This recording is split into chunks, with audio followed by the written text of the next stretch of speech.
Hello friends, मी Vishakha global online मराठीमध्ये आपल्या सर्वांचं स्वागत आहे. आजच्या व्हिडिओमध्ये आपल्याला Maharashtra university of health science Nashik म्हणजे MUHS युनिव्हर्सिटीच्या PhD एंट्रन्स टेस्टसाठी रिसर्च मेथॉडॉलॉजीचा अभ्यास करायचा आहे. रिसर्च मेथॉडॉलॉजी म्हणजे आपण एक टॉपिक घेऊन पूर्ण कव्हर करणार आहोत रिसर्च मेथॉडॉलॉजी, ज्याचा आजचा पहिला लेक्चर आहे. सो या लेक्चर सीरीज थ्रू आपण संपूर्ण रिसर्च मेथॉडॉलॉजी बघणार आहोत, जे आपल्याला या PhD एंट्रन्स टेस्ट क्लिअर करण्यासाठी खूप हेल्पफुल ठरणार आहे. सेशन स्टार्ट करण्यापूर्वी एक इम्पॉर्टंट सूचना किंवा संधी आहे त्या स्टुडंटसाठी जे स्टुडंट्स यावर्षीची PhD एंट्रन्स टेस्ट टार्गेट करत आहेत त्यांच्यासाठी स्पेशल पेपर 1 रिसर्च मेथॉडॉलॉजीवरती कंप्लीट कोर्स घेऊन आलो आहोत. ज्या कोर्समध्ये तुम्हाला मिळणार आहेत full syllabus notes, full syllabus test series, full syllabus video lectures plus 1500 plus MCQ PDF जी रिव्हिजनसाठी तुम्हाला कामाला येणार आहे. असा हा कंप्लीट कोर्स आहे जो तुम्हाला ही PhD एंट्रन्स टेस्टमध्ये सेक्शन ए मध्ये किंवा पेपर 1 मध्ये कंप्लीट म्हणजे मॅक्सिमम मार्क्स मिळवण्यासाठी हेल्प करणार आहे. सो हा कोर्स जॉईन करण्यासाठी फक्त दिलेल्या व्हॉट्सअप नंबरवरती मेसेज करायचा आहे, ज्याची फीस आहे 999 म्हणजे ₹999. पहिला प्रश्न आहे the types of research which allows the researcher to gain a better concept and provide direction in order to initiate a more structured research its term as. संशोधकास एक चांगली संकल्पना मिळवण्यास अनुमती देते आणि अधिक संरचित संशोधन सुरू करण्यासाठी दिशा प्रदान करते. अशा प्रकारच्या संशोधनास असे म्हटले जाते किंवा काय म्हटले जाते. तर इथे जो क्वेश्चन आहे आपल्याला खूप मोठा दिसतोय पण अवघड दिसतोय. मग अशा वेळेस काय करायचं, आपल्याला क्वेश्चनच्या 2 फोड करायचे आहेत. तर आपल्याला हे काय काय देते, एक चांगली संकल्पना मिळवण्यासाठी अनुमती देते आणि दुसरं संरचित संशोधन करण्यासाठी सुरू करण्यासाठी दिशा प्रदान करते. म्हणजे आपल्याला एक दिशा देणार आहे संशोधन करण्यासाठी आणि एक संकल्पना सुद्धा देणार आहे नवीन एक चांगली. तर हे संशोधनाचा प्रकार कुठला आहे, म्हणजे हा संशोधनाच्या प्रकारावरती प्रश्न आहे. आपले ऑप्शन्स आहेत फंडामेंटल रिसर्च, मूलभूत संशोधन, अप्लाइड रिसर्च, उपयोजित संशोधन, एक्सप्लोरेटरी रिसर्च, अन्वेषण संशोधन अँड कन्क्लुसिव्ह रिसर्च म्हणजे निर्णायक संशोधन. तर यामध्ये याचं करेक्ट आन्सर आहे फर्स्ट फंडामेंटल रिसर्च म्हणजे मूलभूत संशोधन. तर मूलभूत संशोधन का आलं, कारण आपल्याला एक चांगली कन्सेप्ट देते आणि एक संरचित संशोधन सुरू करण्याची दिशा देते. म्हणजे हा एक बेसिक संशोधन आपल्याला इथे देणार आहे. हा जो रिसर्च आहे, प्रश्नामधला जो रिसर्च आहे तो आपल्याला बेसिक कन्सेप्ट क्लिअर करणार आहे, बेसिक रिसर्च म्हणून येणार आहे. तर फंडामेंटल रिसर्च म्हणजे काय बघूया. Fundamental research also non as basic research and pure research does not usually generate findings that have immediate applications in practical level. Fundamental research is driven by curiosity and the desire to expand knowledge in a specific research area. This type of research makes a specific contribution to the academic body of knowledge in the research area. तर fundamental research म्हणजे काय, एक basic research जो curiosity किंवा आपल्या इंटरेस्टनी डिझायरनी expand होतं ते knowledge. म्हणजे क्युरियोसिटी असेल तेव्हा आपल्याला एखादा नवीन शोध लागतो. तेल पाण्यावर का तरंगलं, त्याच्यानंतर न्यूटनचा जो लॉ आहे की ॲपल खालीच का पडलं, हा बेसिक रिसर्च आहे, फंडामेंटल रिसर्च त्याला म्हणतो. आणि प्युअर रिसर्च बाकीच्या त्यामध्ये नवीन नवीन गोष्टींचा शोध लागला, ते वेगवेगळ्या प्रकारामध्ये येतात. पण मूलभूत संशोधन, बेसिक संशोधन जे काय आहे ते असं क्युरियोसिटीमधून येतं किंवा एक आपले नॉलेज एक्सपांड करण्याच्या डिझायरमधून येतं. याचं इमिजिएट ॲप्लिकेशन होत नाही, पण तो एक शोध असतो म्हणून त्याला आपण एक बेसिक रिसर्च म्हणू शकतो. तर हे काय करतं, आपल्याला नॉलेजमध्ये भर देतं. हे एक फंडामेंटल रिसर्चचं वैशिष्ट्य आहे असं आपण म्हणू शकतो. तर आपली फंडामेंटल रिसर्चची कन्सेप्ट क्लिअर झाली असेल. Next question, the sampling techniques under which population is divided into mutually exclusive groups and the researcher's drawn sample is called. नमुना तंत्र ज्याच्या अंतर्गत लोकसंख्या परस्पर विशेष गटामध्ये विभागली गेली आहे आणि संशोधक नमुना काढतो आहे. तर जेव्हा आपल्याला सॅम्पलिंग मेथड्स किंवा सॅम्पल निवडायचे असतात तेव्हा आपण एका पॉप्युलेशनमधून ते निवडत असतो. मग त्याच्यावरून वेगवेगळे प्रकार पडलेले आहेत, जे स्ट्रॅटिफाईड sampling, cluster sampling, snowball sampling आणि कोटा सॅम्पलिंग. हे जे काय प्रकार आहेत ते सगळे आपले सॅम्पलिंग टेक्निक्स आहेत किंवा सॅम्पलिंग टेक्निकचे प्रकार आहेत. तर आपल्याला प्रश्नामध्ये दिलेलं आहे की which population is divided into mutually exclusive group. नमुना तंत्र ज्याच्या अंतर्गत लोकसंख्या परस्पर विशेष गटामध्ये विभागली घेतली आहे, तर तो नमुना प्रकार कोणता. आपले ऑप्शन्स आहेत stratified sampling, cluster sampling, snowball sampling and quota sampling. त्याचं करेक्ट आन्सर आहे क्लस्टर सॅम्पलिंग. क्लस्टर सॅम्पलिंग म्हणजे काय ते आपण बघूया.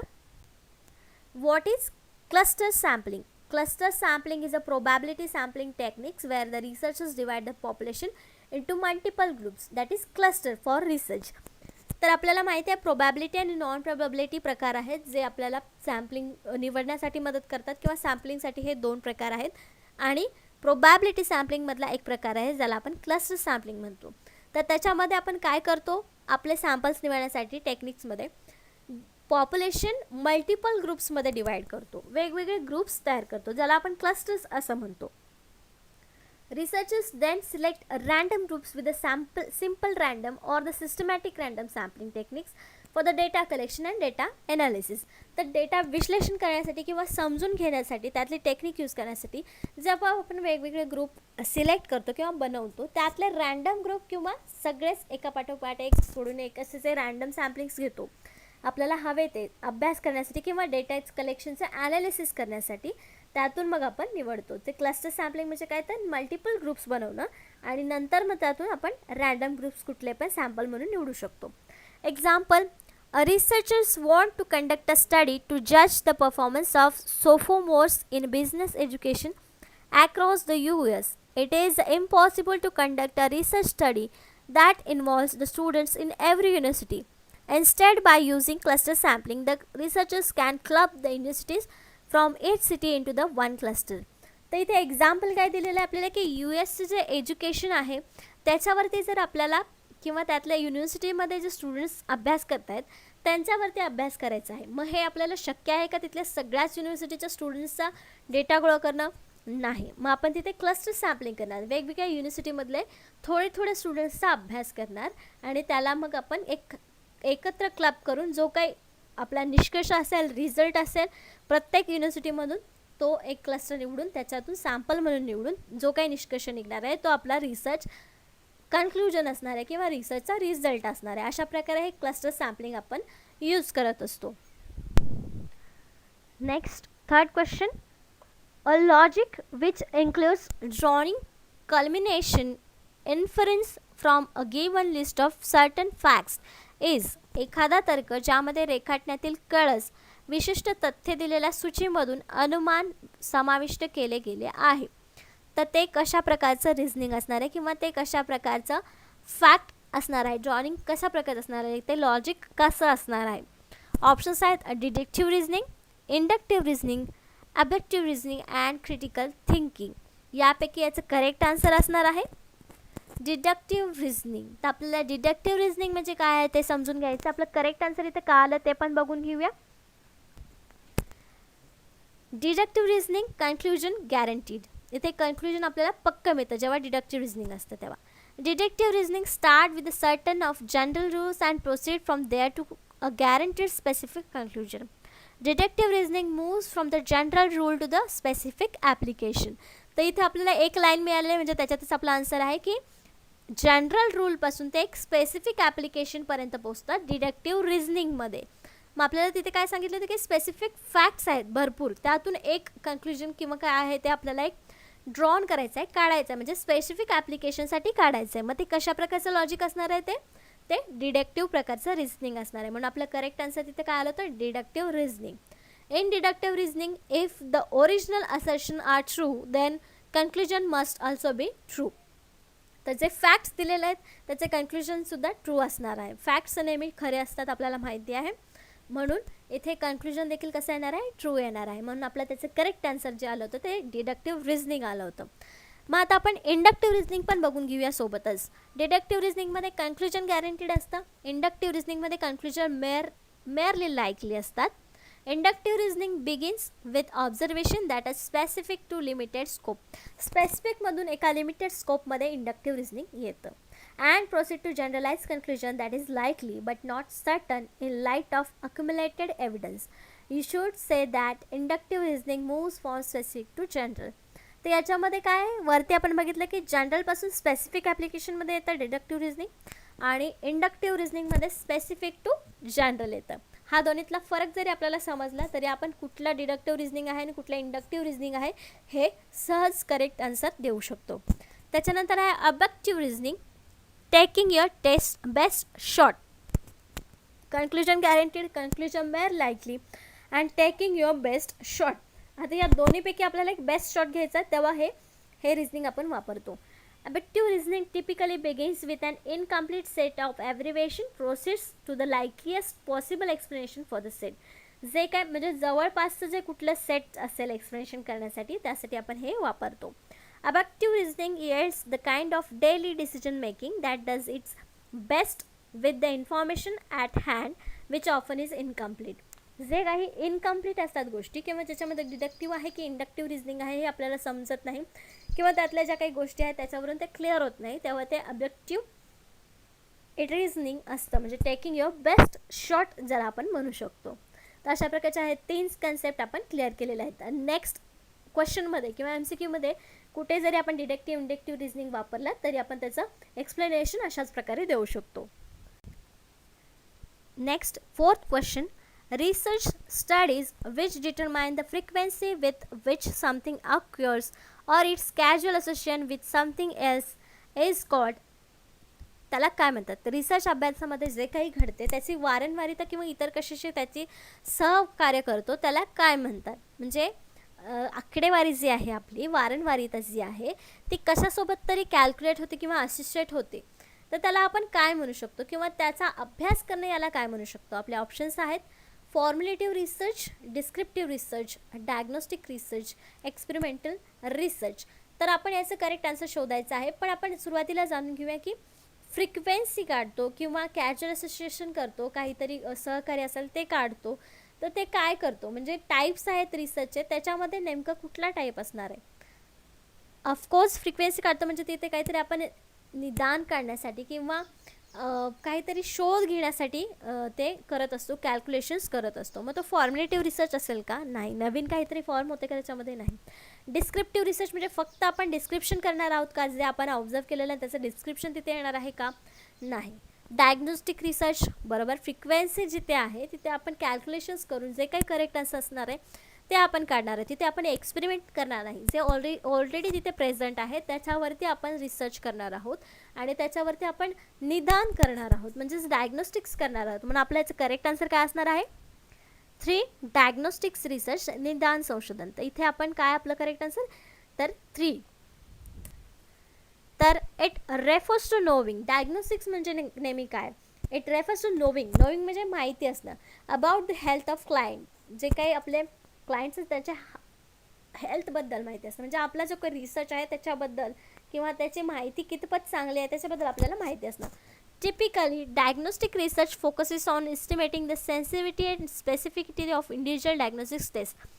प्रत्येक गोष्ट जी आहे म्हणजे एखादा रिसर्च आपण स्पेसिफिक घेतलेला आहे त्याच्यासाठी ही टेस्ट आपण म्हणून रिसर्च म्हणू शकतो. डायग्नोस्टिक टेस्ट ज्या असतात स्पेसिफिक म्हणजे जे स्टॅटिस्टिक्समध्ये आपण आकडेवारी वापरतो ते यासाठी आपण वापरू शकतो specific रिसर्चसाठी.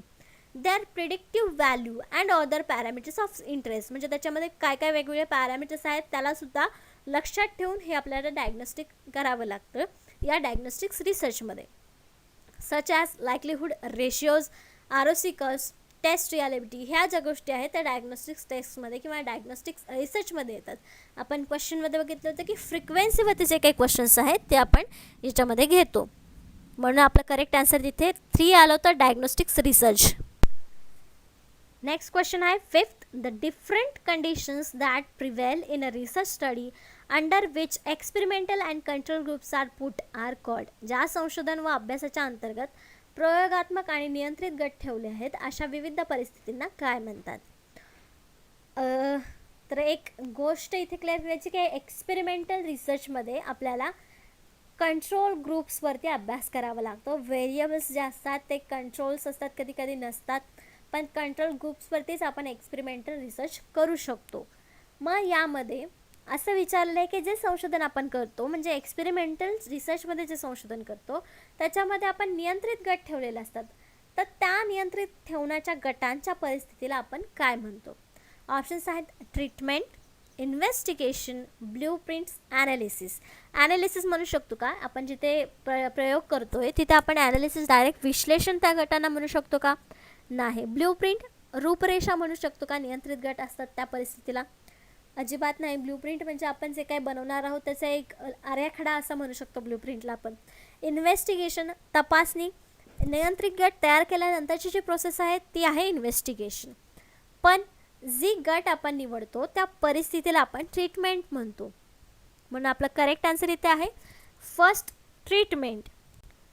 In experiments, a treatment is something the researchers administrate to experiment units. म्हणजे जे काही युनिट्स आहेत त्याच्यावरती ॲडमिनिस्ट्रेट करणं म्हणजे त्याच्यावर लक्ष देणं, त्याच्यावर नियंत्रण करण्याचं काम हे या प्रोसेसला आपण ट्रीटमेंट असं म्हणतो एक्सपेरिमेंटल रिसर्चमध्ये. हे आपल्याला लक्षात ठेवायचं आहे की एक्सपेरिमेंटल रिसर्चमध्ये कंट्रोल ग्रुपच्या परिस्थितींना किंवा जो काही ॲडमिनिस्ट्रेशन करायचं आहे त्या सगळ्या प्रोसेसला आपण ट्रीटमेंट असं म्हणतो.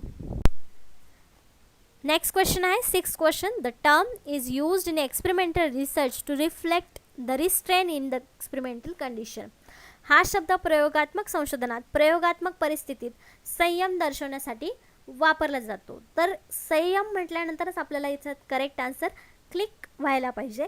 पण एक्सपेरिमेंटल रिसर्चमध्ये एक्सपेरिमेंटल कंडिशन्स यूज करण्यासाठी किंवा कंट्रोल करण्यासाठी कुठल्या गोष्टी वापरतात?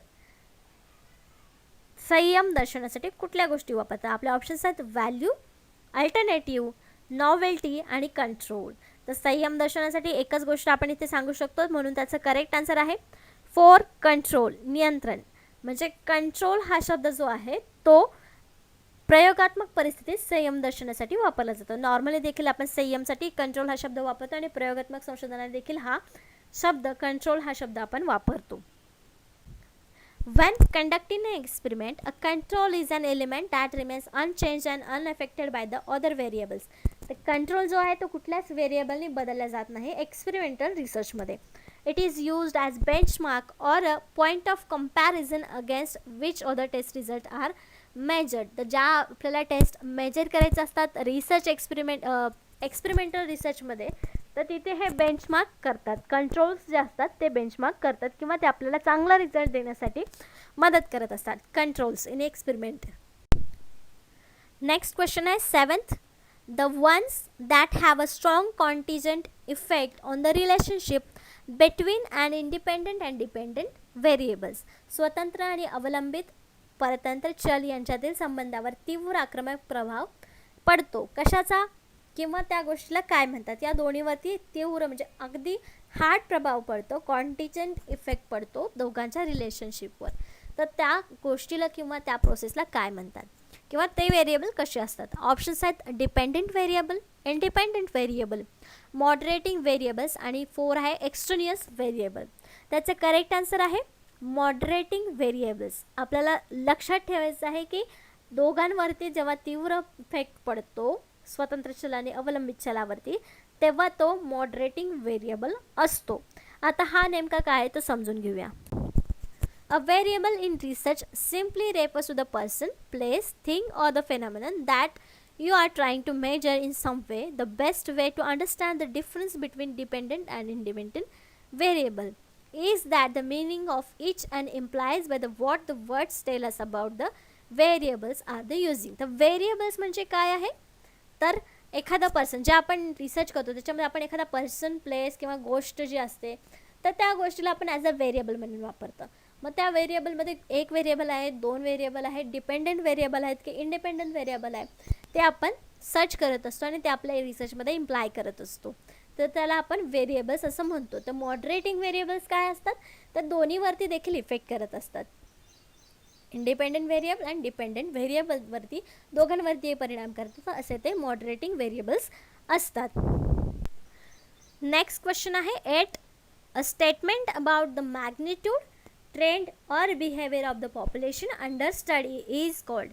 अभ्यासानुसार लोकसंख्येची परिणाम, प्रवृत्ती किंवा वर्तन याबद्दलचे विधान याला काय म्हटलं जातं?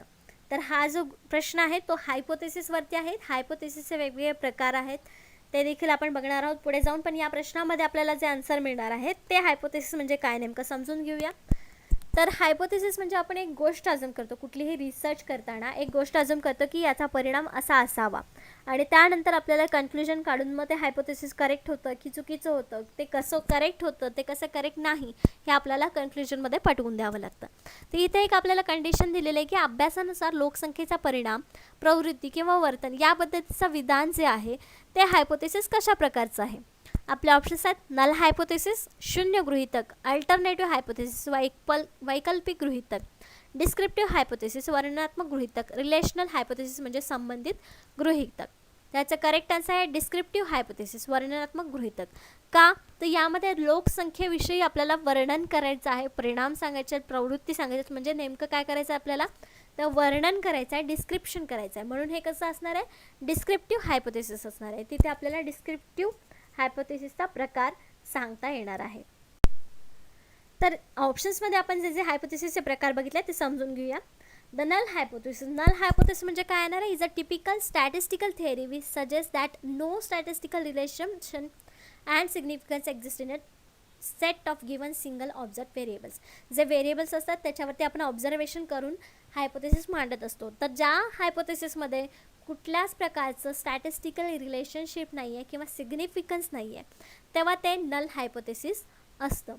Between two sets of observe data and measure phenomena. म्हणजे ऑब्झर्व आपण किती वेळेस करतो, एक सिंगल वेळेस करतो किंवा दोन सेट्समध्ये करतो, तर त्यामध्ये आपल्याला जो काही रिझल्ट मिळतो, जर त्याच्यामध्ये कुठलाही संबंध नसेल तर ते नल हायपोथेसिस म्हणजे शून्य गृहीतक असतं. नेक्स्ट आहे इन स्टॅटिस्टिकल हायपोथेसिस टेस्टिंग. म्हणजे हे जे काय प्रकार आहेत हायपोथेसिस टेस्टिंगचे, ते स्टॅटिस्टिकल हायपोथेसिस टेस्टिंगचे प्रकार आहेत. तर दुसरा आहे प्रकार alternative hypothesis, is a position that states something in happening, a new theory is preferred instead of an old. नवीन थेअरी तिथं ओपन केली जाते किंवा लागू केली जाते जुन्याच्या ऐवजी, तेव्हा त्याला आपण अल्टरनेटिव्ह हायपोथेसिस म्हणतो. It is usually contains with the research hypothesis because it is constructed from literature review and previous studies. तर आपण हायपोथेसिस फॉर्म कधी करतो, कसं करतो, तर ते लिटरेचर रिव्ह्यूवरून करतो. जो एक प्रकार आहे किंवा जो एक स्टेप आहे आपल्या रिसर्चची, लिटरेचर रिव्ह्यू, त्याच्यावरून हे अल्टरनेटिव्ह हायपोथेसिस आपण मांडतो. म्हणजे आपण जे आधी वाचलेलं हायपोथेसिस आहे त्याच्यापेक्षा जरा वेगळं हायपोथेसिस मांडणं, म्हणजे नवीन प्रेफर्ड करणं, तिथे नवीन हायपोथेसिस मांडणं जुन्याच्या ऐवजी, त्याला आपण अल्टरनेटिव्ह हायपोथेसिस म्हणतो. डिस्क्रिप्टिव्ह हायपोथेसिस जे आपला करेक्ट आन्सर होतं आपल्या क्वेश्चनचं, तर काय आहे, is a statement about existence size from the distribution of variables. तर साईज, फॉर्म हे जे काय आपण मांडणार आहोत डिस्क्रिप्टिव्ह हायपोथेसिसमध्ये येतात कुठल्याही प्रकारचं रिसर्चमध्ये. आता इथे आपल्याला काय सांगितलं होतं की लोकसंख्येचा परिणाम, हे सगळं इथे आपल्याला लिहायचं आहे डिस्क्रिप्टिव्ह, म्हणून ते डिस्क्रिप्टिव्हमध्ये आलं होतं. इथे आपल्याला काय काय सांगितलं आहे, डिस्क्रिप्टिव्ह हायपोथेसिसमध्ये काय काय येऊ शकतं, साईज, फॉर्म येऊ शकतं किंवा डिस्ट्रीब्युशन येऊ शकतं व्हेरिएबल्सचं, म्हणून हे डिस्क्रिप्शन हायपोथेसिस आहे. Researchers often use a research question rather than descriptive hypothesis. Research question विचारतात आपण डिस्क्रिप्टिव्ह हायपोथेसिस ऐवजी. Descriptive hypothesis are useful for testing statistical significance. हे कशासाठी यूज करतात, तर स्टॅटिस्टिकल सिग्निफिकन्स यूज करण्यासाठी होतात, आणि त्याच्यामध्ये कुठला संबंध आला नाही तर ते कुठलं हायपोथेसिस असतं, नल हायपोथेसिस असतं. नेक्स्ट आहे a relational hypothesis is a one that suggest variables are related in some way. म्हणजे याच्यामध्ये दोन्ही व्हेरिएबल्समध्ये काहीतरी संबंध आहे, म्हणजे ते रिलेशनल हायपोथेसिस आहे. A casual hypothesis is a one that suggest that a cause and effect. Experimental रिसर्चमध्ये कॉज अँड इफेक्टचा अभ्यास करतो, तर इथे जे आपलं कॅज्युअल हायपोथेसिस आहे ते काय सजेस्ट करतं, कॉज आणि इफेक्ट आपल्याला सांगत असतं. रिलेशनशिप एक्झिस्ट बिटवीन व्हेरिएबल्स, म्हणजे तिथे काहीतरी रिलेशन व्हेरिएबल्समध्ये असतं. नल हायपोथेसिसमध्ये दोन्हीमध्ये काहीही संबंध नसतो, आणि रिलेशनल हायपोथेसिसमध्ये दोघांमध्ये काहीतरी संबंध असतो. An example of relational hypothesis is that significant relationship exists between smoking and obesity. उदाहरणार्थ काय दिलेलं आहे की त्यांनी स्मोकिंग आणि ओबेसिटी या दोन्हीमध्ये काहीतरी रिलेशन आहे, म्हणजे ते एक रिलेशनल हायपोथेसिस आहे असं आपण म्हणू शकतो. हे एक्झाम्पल त्यांनी आपल्याला दिलेलं आहे. नेक्स्ट क्वेश्चन आहे 9th. Which principle advocates the simultaneous or the sequential use of qualitative and quantitative method of investigation. तपासणीचे गुणात्मक आणि परिणात्मक पद्धती एकाच वेळी किंवा अनुक्रमिक वापराचे तत्व समर्थन करते. तर इथं एक तत्व आहे ज्यामध्ये क्वालिटेटिव्ह आणि क्वांटिटेटिव्ह दोन्ही मेथडचा वापर आपण करतो रिसर्चमध्ये. तर ते तत्व काय आहे हे आपल्याला सांगायचं आहे. आपल्याला माहिती आहे रिसर्चमध्ये हे दोन प्रकार आहे, क्वालिटेटिव्ह अँड क्वांटिटेटिव्ह मेथड्स. तर त्यामध्ये हे दोन्हीचाही वापर केला जातो. काही रिसर्चमध्ये हे दोन्हीही वापरले जातात. तर त्याचं तत्व काय आहे किंवा कुठल्या तत्वाचं समर्थन करते? ऑप्शन्स आहेत principle triangulation, principle of validity, principle of research design, principle of testing, चाचणीचं तत्व. तर याचं करेक्ट आन्सर आहे फर्स्ट प्रिन्सिपल ऑफ ट्रँग्युलेशन, त्रिकोणाचे तत्व. तर त्रिकोणाचं तत्व नेमकं काय आपण समजून घेऊया. ऑफकोर्स आपल्याला क्वेश्चन विचारला होता क्वालिटेटिव्ह अँड क्वांटिटेटिव्ह मेथड एकत्र वापरण्याचा तत्व कुठला आहे किंवा कुठल्या तत्वावर वापरलं जातं. त्याचं करेक्ट आन्सर आपलं हे आलं होतं. म्हणजे ट्रँग्युलेशनचा अर्थ काय असणार आहे किंवा त्याच्यामध्ये काय असणार आहे, तर हेच जे आपल्याला क्वेश्चनमध्ये विचारलेलं आहे. Triangulation refers to the use of multiple methods and data sources in qualitative research to develop a comprehensive understanding of phenomena. तर इथे काय सांगितलेलं आहे, या प्रकारच्या तत्वामध्ये तुम्ही मल्टिपल मेथड्स यूज करू शकता. डेटा सोर्स असू दे किंवा कुठल्याही क्वालिटेटिव्ह रिसर्च असू दे, पण त्याच्यामध्ये तुम्ही वेगवेगळ्या प्रकारच्या मेथड्स एका वेळी वापरू शकता. म्हणून ह्याला ट्रँग्युलेशन प्रिन्सिपल असं आपण म्हणू शकतो. Triangulation also has been viewed as a qualitative research strategy. जसं सांगितलं क्वालिटेटिव्ह आहे, तसेच हे क्वालिटेटिव्ह रिसर्च स्ट्रॅटेजीमध्ये टेस्ट व्हॅलिडिटी करण्यासाठी देखील बेस्ट आहे किंवा व्ह्यू करण्यासाठी वापरलं जातं. Validity through the coverage of information and different sources. वेगवेगळ्या सोर्सेसमधून आपल्याला माहिती मिळवण्यासाठी या प्रकारचं रिसर्च वापरलं जातं किंवा या प्रकारचं तत्व वापरलं जातं. म्हणजे कसं आपल्याला याच्यामध्ये आकडेवारीसुद्धा मिळते आणि डिस्क्रिप्टिव्ह आन्सर्ससुद्धा ह्याच्यामध्ये मिळू शकतात या प्रकारच्या तत्वामध्ये. नेक्स्ट क्वेश्चन आहे a survey which is conducted on different sample groups at different time intervals is called. वेगवेगळ्या वेळोवेळी घेतलेल्या नमुन्यांच्या गटांवर केलेल्या सर्वेक्षणात असे म्हटले जाते. म्हणजे काय सांगितलेलं आहे की सॅम्पल ग्रुप्स घेतलेत वेगवेगळे डिफरंट टाईम इंटरव्हल्सनुसार, म्हणजे प्रत्येकाच्या वेळेनुसार किंवा वेगवेगळ्या पिरियडनुसार हे ग्रुप पाडलेलं आहे. तर ती कशा प्रकारची स्टडी असेल किंवा त्या सर्वेक्षणाला काय म्हटलं जाईल. ऑप्शन्स आहेत cross sectional study, cohort study, cohort analysis, longitudinal study and time series study. तर याचं करेक्ट आन्सर असणार आहे cross sectional study. Cross sectional study आपण का म्हणतो ते बघूया, पण त्याआधी आपण एक ऑप्शन समजून घेऊया की लॉन्जिट्युडिनल स्टडी म्हणजे काय असणार आहे की एकाच काळातील पण टप्प्याटप्प्याने केलेला अभ्यास असतो. टाईम सिरीजनुसार म्हणजे वेळेनुसार केलेला अभ्यास असतो. आणि क्रॉस सेक्शनल स्टडी म्हणजे काय, तर क्रॉस सेक्शनल स्टडी म्हणजे काय, cross sectional study is conducted at a given point in a time. एक टाईम दिलेला असतो, त्या टाईम पॉईंटमध्ये आपल्याला ते कंडक्ट करायचं असतं सर्वे. पण longitudinal study requires researchers to revisit participants of the study of proper intervals. म्हणजे लॉन्जिट्युडिनल स्टडी काय असतं, सॅम्पल एकच असतो पण त्याची स्टडी आपण वेगवेगळ्या ठराविक इंटरव्हल्समध्ये करत असतो, ठराविक पिरियड्समध्ये करत असतो, एक ठरलेल्या टायमामध्ये करत असतो. तसं क्रॉस सेक्शनलमध्ये एकाच टायमामध्ये दिलेल्याच टायमामध्ये ते आपल्याला करावं लागतं. क्रॉस सेक्शनल स्टडीमध्ये डिफरंट सॅम्पल असतात, तर लॉन्जिट्युडिनल स्टडीमध्ये कंडक्टेड सॅम्पल्स सेम्स असतात. कितीही वर्ष आपण त्याच्यावर अभ्यास करत असलो तरी सॅम्पल्स ते सेम असतात.